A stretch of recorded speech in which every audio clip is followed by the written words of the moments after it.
afternoon, everyone. Hope you're all doing Afternoon. well. My name is Robin Roberts, and I'm the coordinator for the WorkSource Georgia Academy. As you know, today's webinar is Module 2 of the basic training on WIOA Title I for adult and dislocated workers.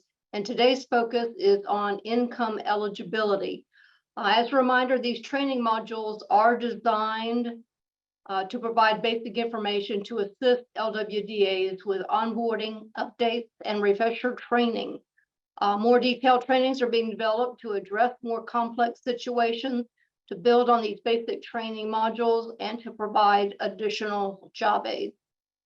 Let's see, Andre, if you could move to the next slide. Okay. And let's see here. Hold on. Okay, and then next slide, information. If you're interested in serving on a committee to develop future training modules, you can contact Deneen Woodson at dwoodson@tcsg.edu. And in the meantime, please send your questions and or issues to WIOA programs@tcsg.edu. Okay, and on the slide, you will see that contact information there. All right, we have a large crowd today. And so following this live introduction, we will play a pre-recorded presentation and end with a live Q&A session. You can also enter your questions in the chat box as we go along. At the end of this training session, we will be sending a survey to all of you participants to get your feedback. So please complete the survey as soon as you are able. We are asking that everyone turn your videos and audio off to help with connectivity. So you might see that we, on our end, turn off some of the videos. Excuse me. And we will now begin. Hold on, there were a couple comments, people having trouble logging on. So let me give it just one more minute.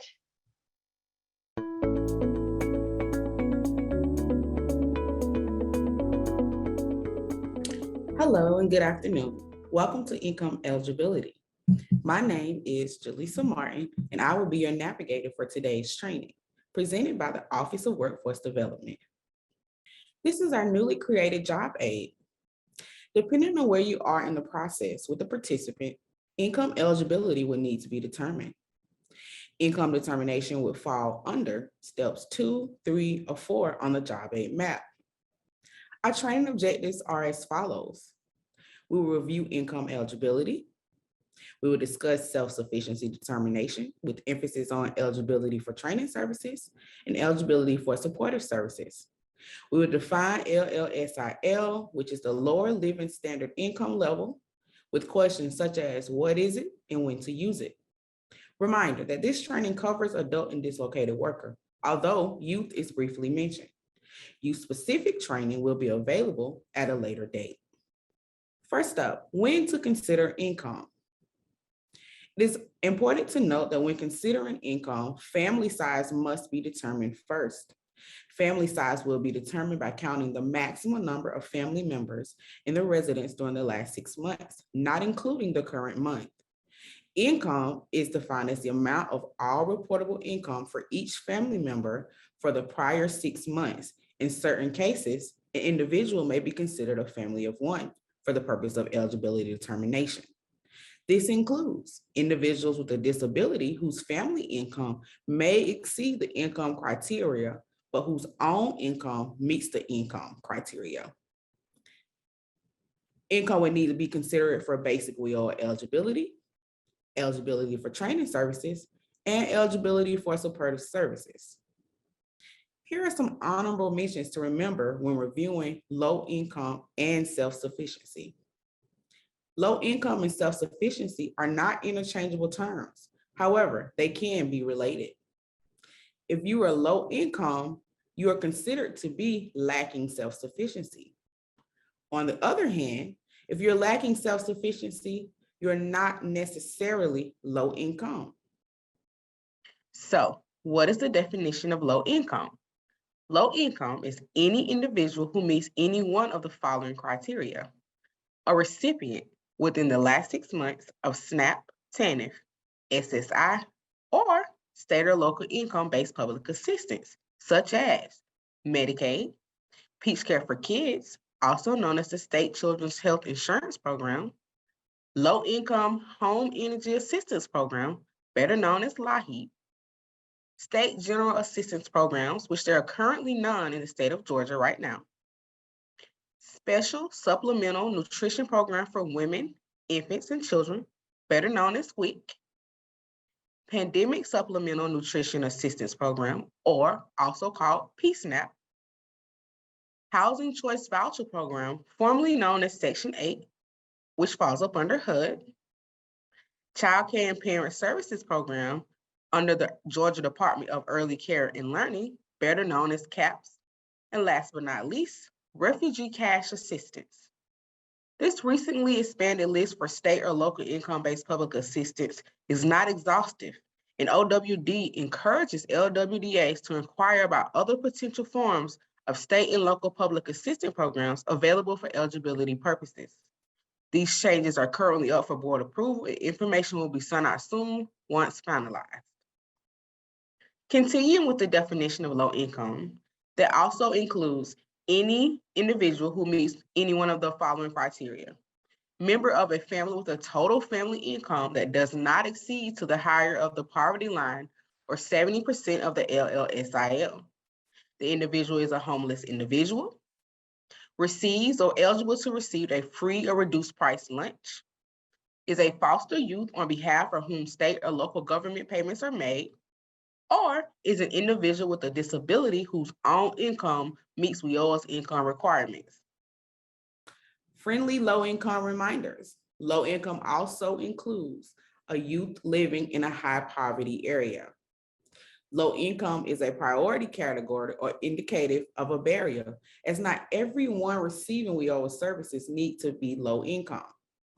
Generally, low income status cannot be verified by self-attestation. However, there can be exceptions to this rule. The definition of self-sufficiency. It is defined as unlikely to or unable to obtain or retain employment leading to economic self-sufficiency. Any individual seeking to enroll in a training service needs to be lacking self-sufficiency based on the above definitions. No eligibility category automatically triggers the need for training services. Some categories of dislocated worker may imply the need, but we need to support that the training service is necessary to meet the individual's needs versus just a career service. If a participant can obtain or retain economic self-sufficiency through career services only, then training is not considered justifiable. Important note that the state defines minimum standards for self-sufficiency, but LWDAs may adjust as they seem appropriate. It is not recommended to adjust higher than 200% per the conversations with the USDOL ETA. Living wage calculator. As noted in a prior slide, an individual is declared to be lacking self-sufficiency if an individual who is employed but in a job earning less than the living wage hourly rate for the state of Georgia based on the living wage calculator. The living wage shown is the hourly rate that an individual must earn to support their family if they are the sole provider and are working full time. Local areas are encouraged to utilize the county level data provided by the living wage calculator to set local lax self-sufficiency standards. This is a brief overview of the living wage calculator. There will be a subcategory training under this module for in-depth information on this in the future. In the meantime, OWD's policy on living wage calculator can be found in section 3.2.3, section number 4. Additional self-sufficiency info. Let's say an individual is currently employed and considered economically self-sufficient. However, any of these factors can influence their ability to retain self-sufficiency and may justify the need for training services. The individual will lose their employment without additional skills or knowledge the training services could provide and will result in them no longer meeting self-sufficiency standards. Or the individual is expecting a child and the additional person will result in them no longer meeting the self-sufficiency standard. or if another family member's income is contributing to the determination of self-sufficiency, but that income is ending and would result in them no longer meeting self-sufficiency standard. Sometimes income determination is on a case-by-case basis. The above situation will be important to look at the whole picture before making a decision. The individual is self-sufficient, but are they able to retain that self-sufficiency based on the information they provide to you? Let's get into our first poll question. Bobby works in construction, which is on the in-demand list in his area. He does not have a high school diploma. He does make decent money as his wages are above the living wage in his county. Can Bobby enroll in WIOA for training services? Yes or no?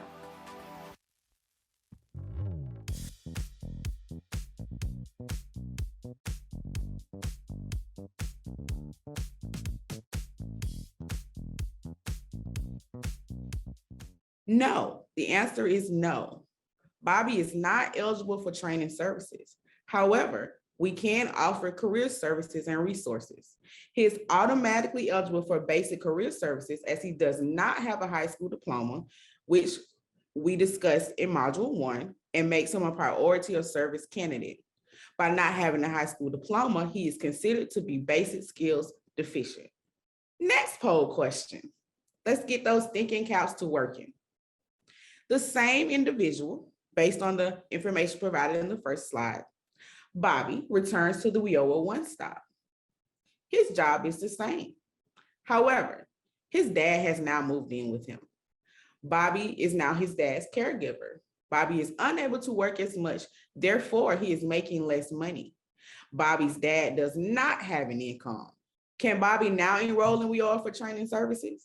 Let's take some time to think.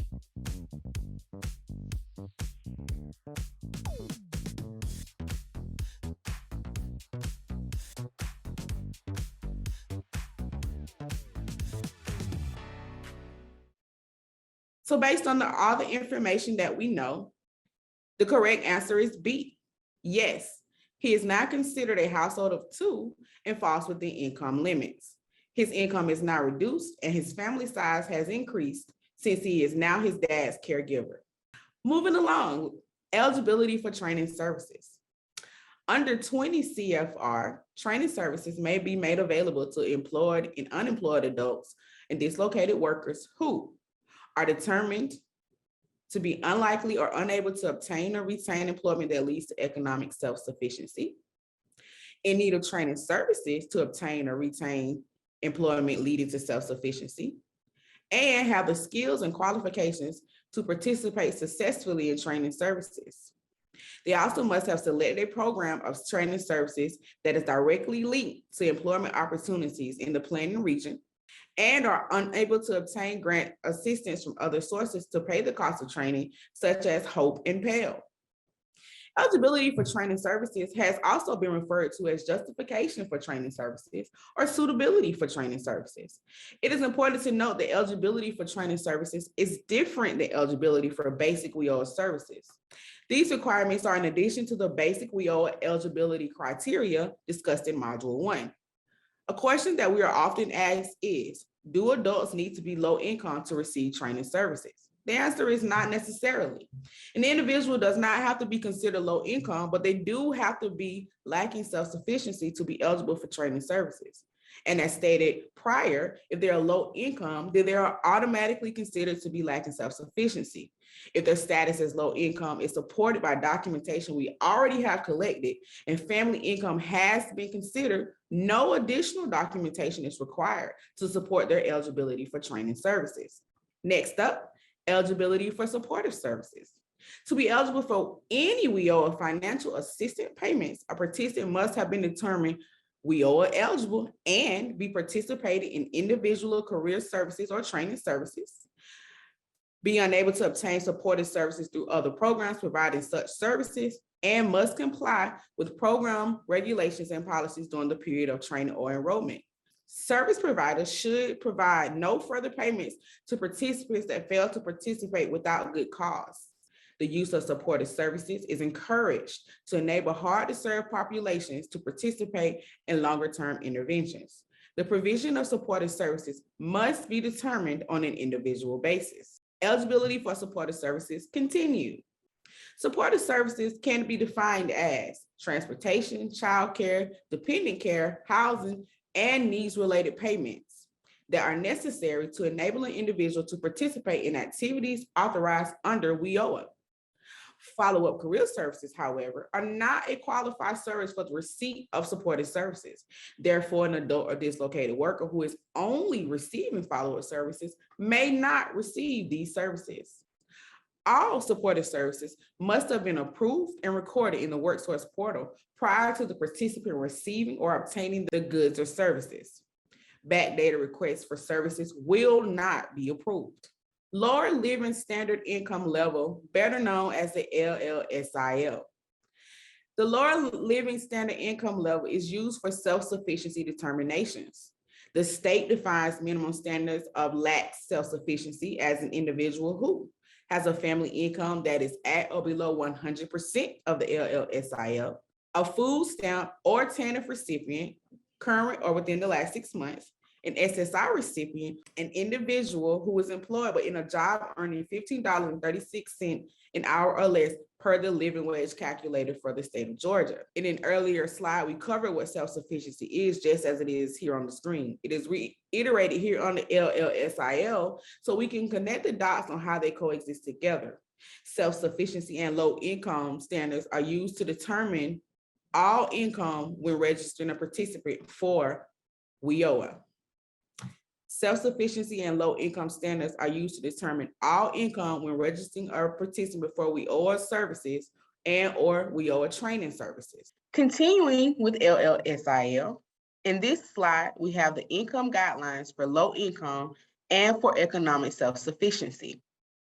When considering the use of LLSIL figures for these separate determinations, the 70% standard is used to determine basic low income status as a part of determining basic WIOA eligibility, while the 100% standard is used to determine eligibility for training services, or sometimes referred to as suitability for training services.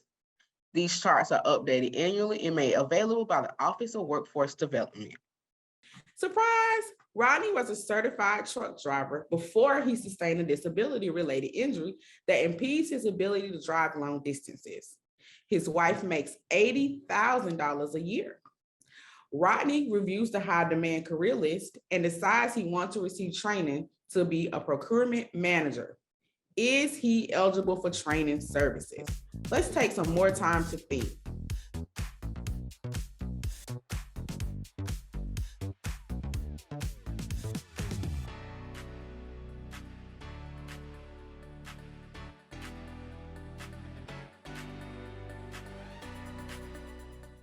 Time's up. The correct answer is B. Yes, he is eligible because he is considered a family of one. Even though he was trained previously to be a truck driver, he is eligible for this training because his disability prevents him from using his CDL certification as a driver. Also, reminder, his disability means that he's considered a family of one for income determinations purposes. Thus, his wife's income is actually irrelevant. Quiz time. It is now time to put all the knowledge that you've gained from the income eligibility training module to use. Let's get to work. First question. Victor, who has a degree in business, was a technician, but was laid off and is now a gas station attendant. As a technician, he made $40 an hour, which is over the living wage for his area by $15. As a gas station attendant, he makes half of that. Is Victor eligible for training services? Let's take some time to think.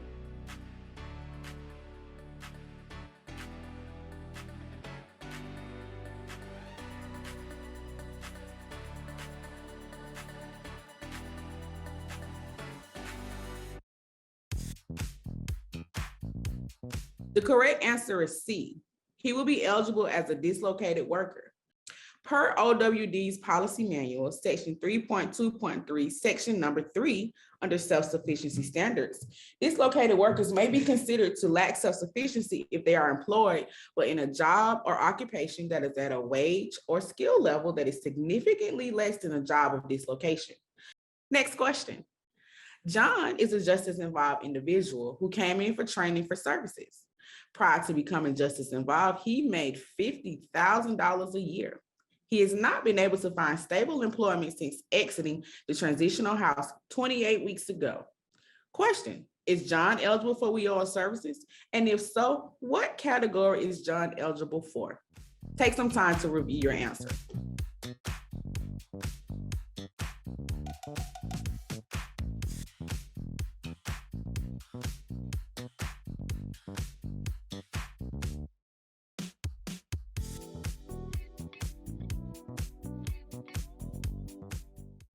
The correct answer is B. Yes, John is eligible as an adult. Long-term unemployed is defined as not working 27 or more consecutive weeks. Even if we remove the information about the 28 weeks, John would still possibly be eligible. We would need to ask further questions about the non-stable employment, and he could be eligible as an adult who is unemployed or underemployed. Further information can be found in our OWD policy manual, section 3.2.7, strategic populations with barriers to employment. Last but not least, here's our last poll question. Mary wants to apply as an unemployed individual. She has not worked for several years. She has a family of 4, a spouse and 2 children, and her spouse works full-time earning $30K in the last 6 months. Note, economic self-sufficiency for a family of 4 within the metro areas equals $20,590. That's the 6 months figure. Is she eligible for training services as an unemployed individual, or is she not eligible due to family size income for the last 6 months? Take some time to review your answers.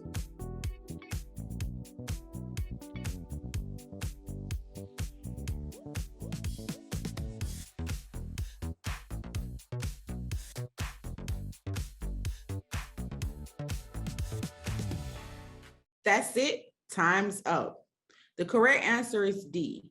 Her income puts her over the income limit to be eligible for training services. However, career services is an option. That concludes our training on income eligibility. Income eligibility is always ongoing, and every situation simply can't be covered in one training.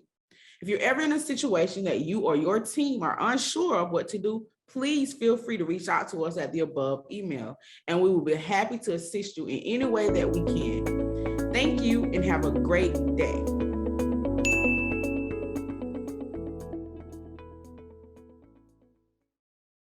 We will now take any questions that you might have. So you're welcome to unmute your mic or raise your hand. And I did see one question in the chat box. It was following one of the poll questions, but I didn't catch which poll question it was. So is it Jeanette Ian? Or did somebody says, then why are we rejecting applicants who are unemployed, but including all family income and denied because family gross income is over income limits? I can tackle that one. Good afternoon, everyone. Brittany Walsh here. Jaleesa has a sick kiddo, so she is not able to be with us for questions. So Janine and I are going to tackle those today. Janine, I believe or Jeanette, sorry, I believe the question that you were asking was around the example where the individual had a disability and their wife was making $80,000.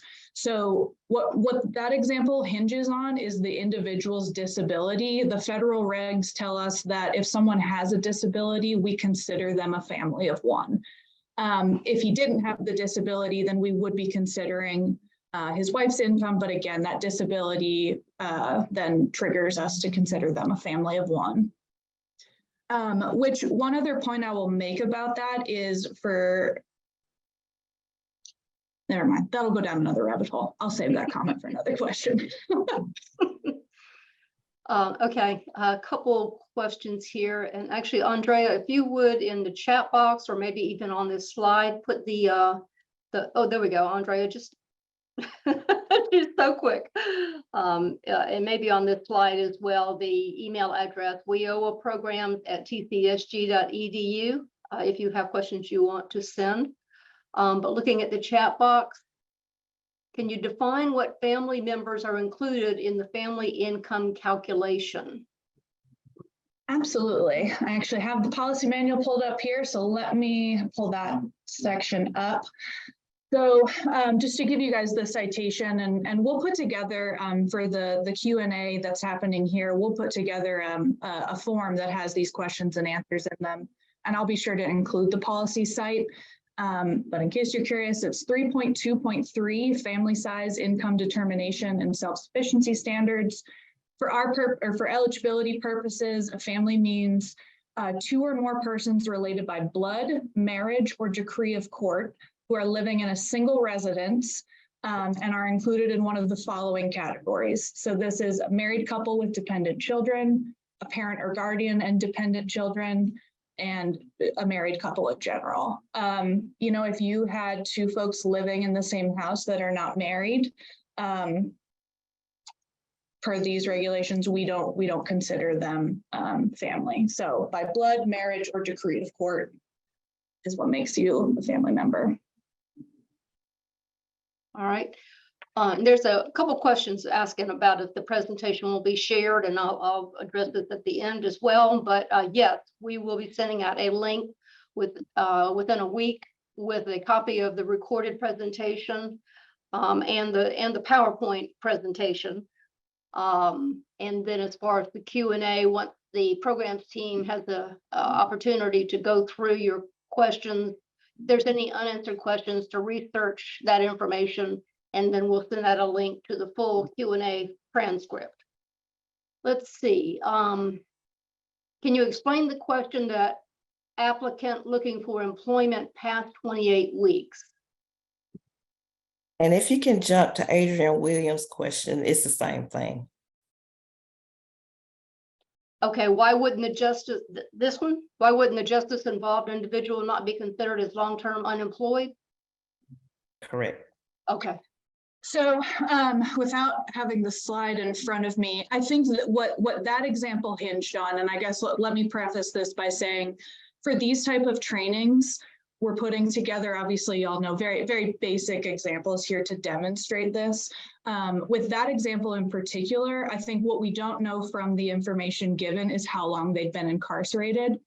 If their period of incarceration then puts them at that 27 consecutive weeks, you know, I think that would be fair to consider that unemployed, long-term unemployed. But for our purposes, that definition has to be 27 consecutive weeks or 27 or more consecutive weeks of unemployment. Follow up to that question. In the example, I thought it said he had been in a halfway house for 28 weeks and had not had employment. So would that not also meet the criteria? So yes, okay, if that's what the example said, then yes, he would be considered long-term unemployed. Thank you. And as a dislocated worker? No. So that is a category of dislocated worker. And I mean, I guess that's where we see it more often. If you have an adult that's unemployed, the timing doesn't necessarily matter. When we are calling someone long-term unemployed, it means 27 weeks or more. And I mean, to your point, that is mostly dislocated workers. What if the reason for separation was through no fault of their own? That also the meaning of dislocated worker? Sorry, could you say that again, Ada? I couldn't hear you. Okay, so what if the reason for separation from their employment was the incarceration? In that case, it's not through no fault of his own. So Yeah. Then that wouldn't meet the definition of dislocated worker. Correct. Yeah. So in that example, we'd probably be serving them as an adult versus dislocated worker because it's through no fault of your own. And, you know, to your point, if you lose it because you're incarcerated, that kind of nips that piece. Got it. Thank you. Mm-hmm. I think I've lost my place here in the chat. Robin, do you see the next question? Or is there another one? Yeah, well, I did want to ask too, there's a couple of questions asking about the regulation numbers, but I think you said that when, excuse me, when you go through the Q&A, You'll provide those regulation numbers at that time? Yeah, Okay. I don't have that specific citation off the top of my head right now, Jeanette, but we'll make sure that that's included in the Q&A document we produce after this. Okay. All right, so yes, there is one question again from Jeanette. How do you document long-term unemployment using self-certification on application or GWS? So.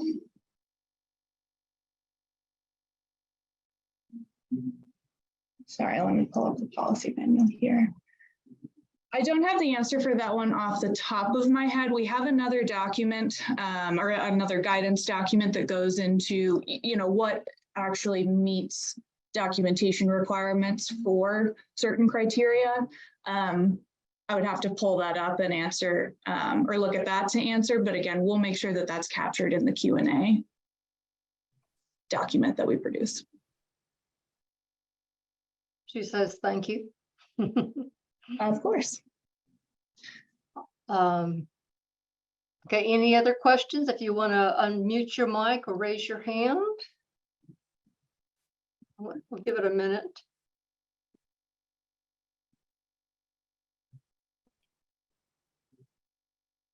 So while we're waiting, another point that I'll bring up, and I believe Robin mentioned this already, a lot of these trainings that we're putting out now are kind of some of the foundational knowledge for a few of these topics.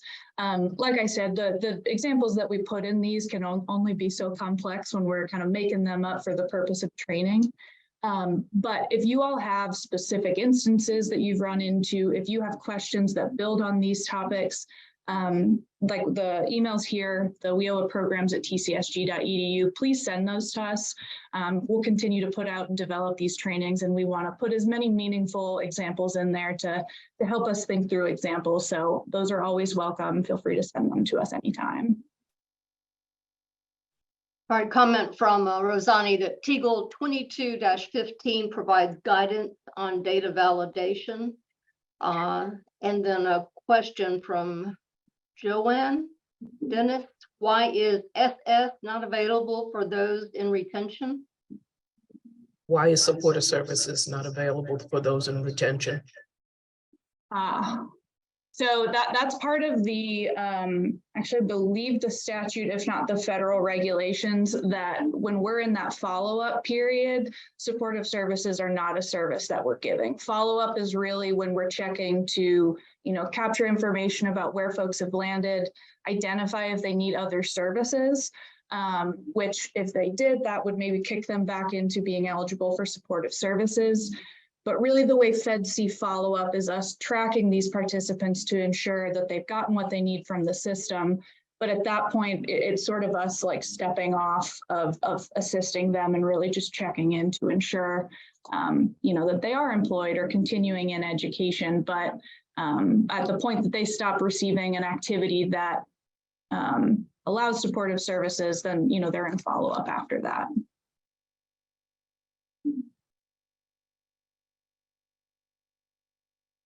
Any final questions? Give it another minute.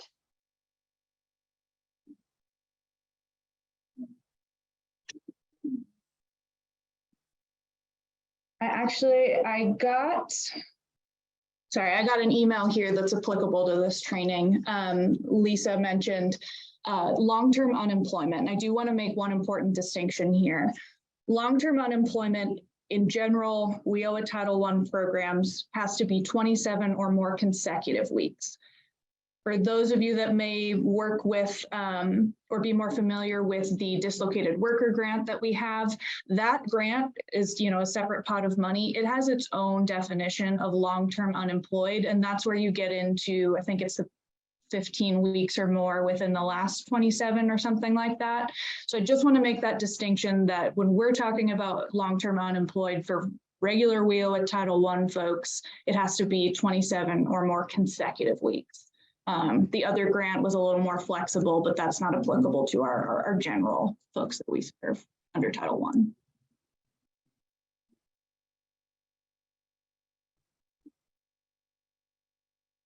I. Any other questions? Seeing no more questions. that will conclude our webinar for today.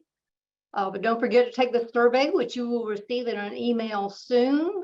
And also we will send a link to the recording and the PowerPoint presentation within a week, and a link to the Q&A session transcript once the programs team has time to research and get you the appropriate answers. We thank you for participating in today's webinar, and we hope that you have a wonderful day. We'll keep this slide up as people are logging off. All right, thank you. Thank you, ladies.